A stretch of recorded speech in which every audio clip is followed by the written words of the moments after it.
is good to be back in the state of Ohio. Just a couple of people I want to make sure you know are here. First of all, my outstanding Secretary of Education, Arnie Duncan, is in the house. Superintendent of Columbus City Schools, Dr. Gene T. Harris, is here.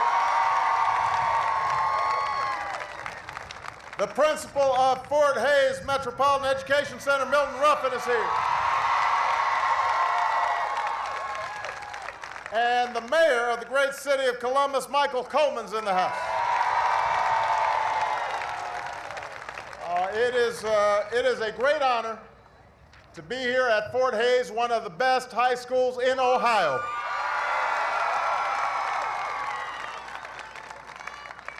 I want to thank Tom for that introduction. He just gave me a quick tour. And let me just say, these buildings look great. He did a good job.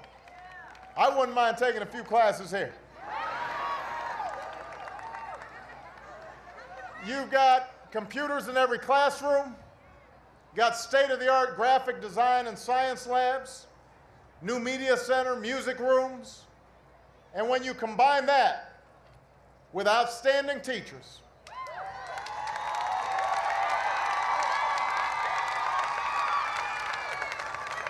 and a challenging curriculum, you've got the foundation for what you need to learn and graduate and compete in this 21st century economy. So Fort Hays, I'm here to talk about exactly that, about the economy. I came to talk about how we can get to a place where we're creating good middle-class jobs again. Jobs that pay well. Jobs that offer economic security. And the renovation of Fort Hays is a great example of where those jobs can come from if we can finally get our act together in Washington. If we can get folks in that city to stop worrying so much about their jobs and start worrying about your jobs.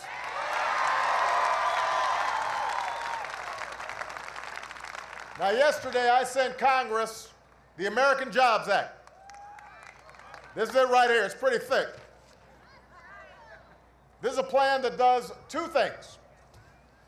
It puts people back to work, and it puts more money in the pockets of working Americans.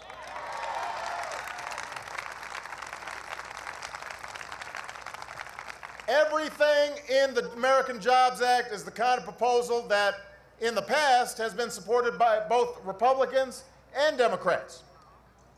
Everything in it will be paid for. And every one of you can make it happen by sending a message to Congress that says, pass this bill.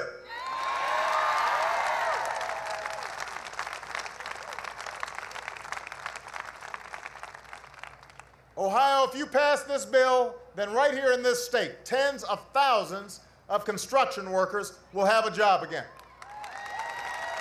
This is one of the most common sense ideas out there. All over the country, there are roads and bridges and schools, just like Fort Hays, in need of repair. Now, some of the buildings here at Fort Hays were originally built during the Civil War. That's old. And when buildings are that old, they start falling apart. They start leaking, and ceiling tiles start to cave in, and there's no heat in the winter or air conditioning in the summer. Some of the schools, the ventilation's so poor, it can make students sick. How do we expect our kids to do their very best in a situation like that? The answer is we can't. Every child deserves a great school, and we can give it to them, but we've got to pass this bill.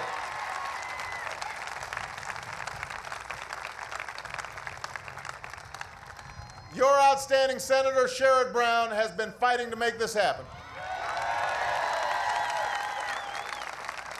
And those of you here at Fort Hays have been making it happen. See, a few years back, you decided to renovate this school.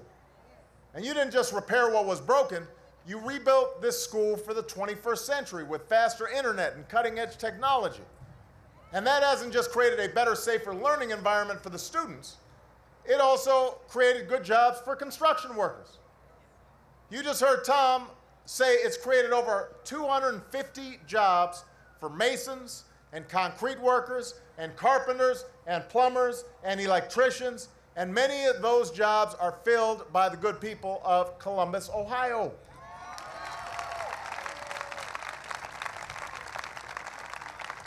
But here's the thing, there are schools all throughout Ohio that need this kind of renovation. There's a bridge in Cincinnati that connects Ohio to Kentucky that needs this kind of renovation. There are construction projects like these all across the country just waiting to get started, and there are millions of unemployed construction workers who are looking for a job. So my question to Congress is, what on earth are we waiting for?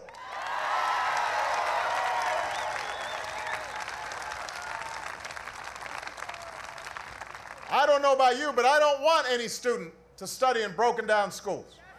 I want our kids to study in great schools. I don't want the newest airports and the fastest railroads being built in China. I want them being built right here in the United States of America.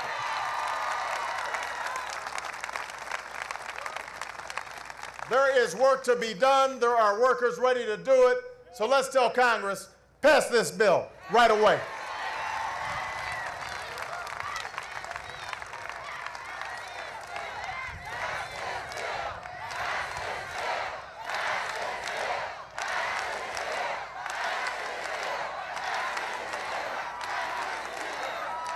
Pass this jobs bill, and there will be funding to save the jobs of up to 14,000 Ohio teachers and cops and firefighters.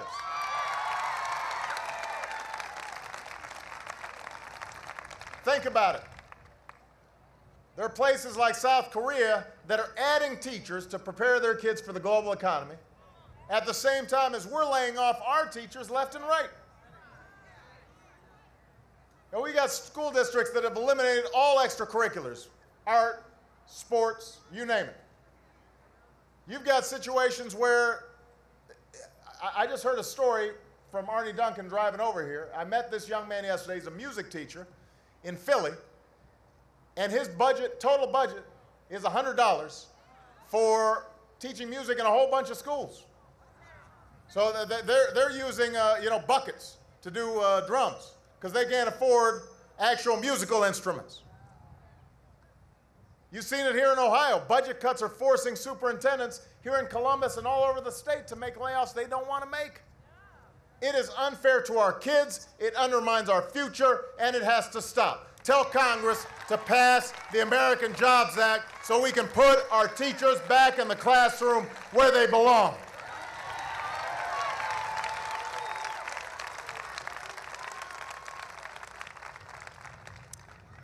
Tell them to pass this bill so we can help the people to create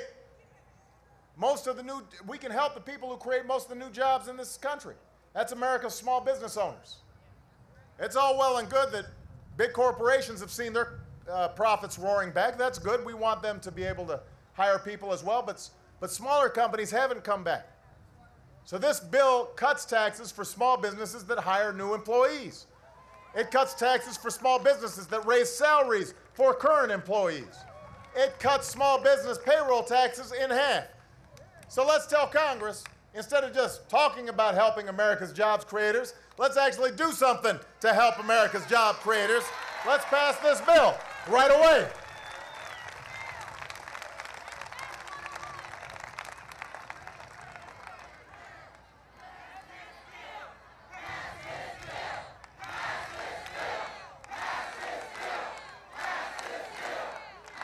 If Congress passes this jobs bill, companies will get new tax credits for hiring America's veterans. We ask these men and women to leave their careers, leave their families, risk their lives to make sure that we're protected. The last thing they should have to do is fight for a job when they come home. That's why Congress needs to pass this bill. It will help hundreds of thousands of veterans all across the country. It'll help hundreds of thousands of young people find summer jobs next year. It's also got a $4,000 tax credit for companies that hire anybody who's spent more than 6 months looking for a job. The American Jobs Act extends unemployment insurance, but it also says if you're collecting benefits, you'll get connected to temporary work as a way to build your skills and enhance your resume while you're looking for a permanent job. And finally, if we get Congress to pass this bill, the typical working family will get $1,500 in tax cuts next year.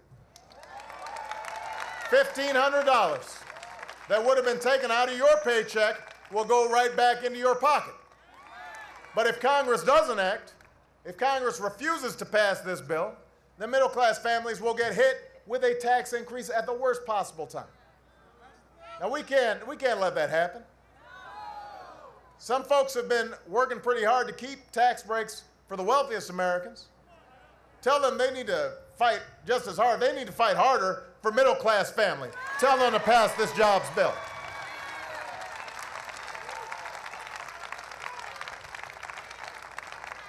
So the American Jobs Act will lead to new jobs for construction workers, jobs for teachers, jobs for veterans, jobs for young people, jobs for the unemployed. It will provide tax relief for every worker and small business in America, and it will not add to the deficit. It will be paid for. We will pay for this plan, we'll pay down our debt, and we'll do it by following the same principle that every family follows. We'll make sure the government lives within its means. We'll cut what we can't afford to pay for what we really need, including some cuts we wouldn't make if we hadn't racked up so much debt over the last decade. And here's the other thing, Columbus. We got to make sure that everybody pays their fair share, including the wealthiest Americans and biggest corporations.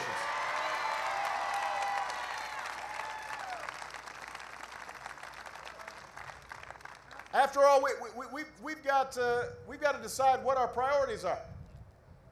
Do you want to keep tax loopholes for oil companies? No. Or do you want to renovate more schools like Fort Hays so that construction workers have jobs again? Do you want to keep tax breaks for multimillionaires and billionaires? No. Or do you want to put teachers back to work and help small businesses and cut taxes for middle-class families? So, Columbus, we know what's right. We know what to do to create jobs now and in the future. We know that if we want businesses to start here and stay here and hire here, we've got to outbuild and out-educate and out-innovate every country on earth. We've got to start manufacturing. We've got to sell more goods around the world that are stamped with three proud words, made in America.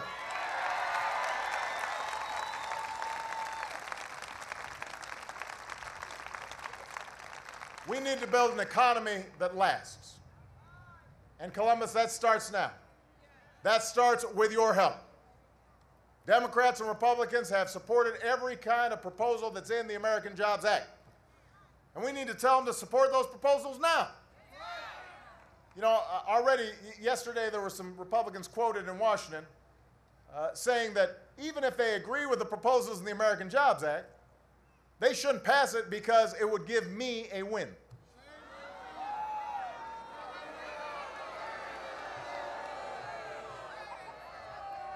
You know, that's the kind of games playing we've gotten used to Washington. Think about that. They've supported this stuff in the past, but they're thinking maybe they don't do it this time because Obama's promoting it. Give me a win. This isn't about giving me a win. This isn't about giving Democrats or Republicans a win. It's about giving the American people a win. It's about giving Ohio a win. It's about your jobs and your lives and your futures, and giving our kids a win. Maybe there's some people in Congress who'd rather settle our differences at the ballot box than work together right now, but I've got news for them. The next election is 14 months away. And the American people don't have the luxury of waiting that long. You've got folks who are living week to week, paycheck to paycheck. They need action, and they need it now. So I'm asking all of you to lift your voice, not just here in Columbus, but anybody who's watching, anybody who's listening, anybody who's following online. I need you to call and email and tweet and fax and visit and tell your congressperson that the time for gridlock and the time for games is over. The time for action is now. Tell them that if you want to create jobs right now, pass this bill. If you want construction workers renovating schools like this one, pass this bill. If you want to put teachers back in the classroom, pass this bill.